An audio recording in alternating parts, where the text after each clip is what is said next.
ইয়াবা পাচার সহ নানা অপরাধে জড়িয়ে পড়ছে কক্সবাজারে আশ্রয় নেওয়া রোহিঙ্গারা। স্থানীয়দের উদ্বেগ, প্রত্যাবাসনে কূটনৈতিক কৌশল আরও জোরদার করার তাগিদ।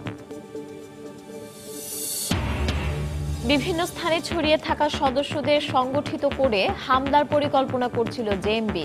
হোলি আর্টিজান হামলা মামলার শেষ আসামি গ্রেপ্তারের পর র্যাবের ব্রিফিং। প্রধানমন্ত্রীর জাতীয় ঐক্যের ডাক প্রত্যাখ্যান মির্জা ফখরুলের, বললেন সংসদে যাওয়ার প্রশ্নই আসে না। বিএনপি আরও বেশি অস্তিত্ব সংকটে পড়বে, মন্তব্য আওয়ামী লীগের।